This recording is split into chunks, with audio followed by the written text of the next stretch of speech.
안인 기자, 정치부 유승진 기자 나와 있습니다. 좀 표 분석을 해봤더니 유승진 기자, 자 사전 투표의 성향이 조금씩 바뀌는 것 같다 이런 얘기가 들려서 물어보는 건데요. 원래 사전 투표는 진보, 본 투표는 보수 이렇게 지금 뭐 원칙처럼 되어 있잖아요. 어땠던 거예요? 네, 그 경향이 조금 달라졌습니다. 그 이유 일단 사전 투표율이 늘고 있습니다. 지난 20대 총선부터 사전 투표율은요 점점 높아져서 이번 총선 31.28%로 가장 높았습니다. 본 투표와 비슷해질 정도로 사전 투표를 하는 유권자들이 늘어나고 있는 거죠. 그래서 어디가 많이 늘었을까 연령별로 더 자세히 봤더니요 전 연령 가운데 60대가 약 314만 명으로 가장 많은 비중을 차지했습니다. 아 그래요? 그러니까 사전 투표를 한 연령대 봤더니 60대가 늘었다는 거네요, 가장 많이. 네, 맞습니다. 지난 총선 사전투표 때는요, 50대가 가장 많았었거든요. 그런데 이번 총선에서는 60대가 가장 많아졌다는 차이가 있습니다. 역대 총선과도 한번 비교를 해보죠. 사전투표자 가운데 60대가 차지한 비율 20대 총선부터 점점 올라서 이번 총선은 22.7%에 달했습니다. 그러니까 사전투표 유권자 5명 중 1명은 60대인 셈인 거죠.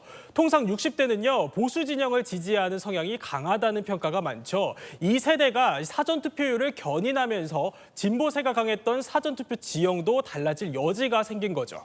사전투표 지형이 달라졌다. 국민의힘도 상당히 사전투표를 이번에 독려를 많이 했는데 그게 실제로 결과에도 좀 영향을 미쳤는지도 궁금하거든요. 네, 그래서 제가 용산 사례를 한번 들여다봤습니다. 4년 전에 이어서 이번에도 민주당 강태웅 후보와 국민의힘 권영세 후보가 리턴 매치를 펼쳤죠.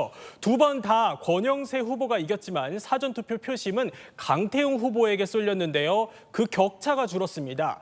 두 후보가 사전투표에서 얻은 표의 비율을 직접 비교해 보면요. 4년 전 두 후보 간의 사전투표 득표율은 16.24%포인트 차이였는데 이번 사전투표에서는 9.52%포인트 차이로 권영세 후보가 그 격차를 줄인 것을 볼 수 있습니다. 사전투표를 한 용산 유권자들이 늘면서 이 사전투표 표심에도 약간의 변화가 생긴 것으로 보이는데요.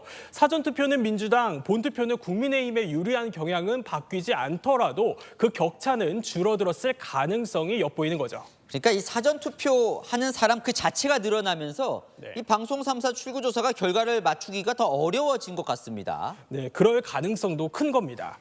어제 개표 방송 보신 분들 이 출구조사와 다른 개표 상황에 의아해하신 분들 계셨을 겁니다.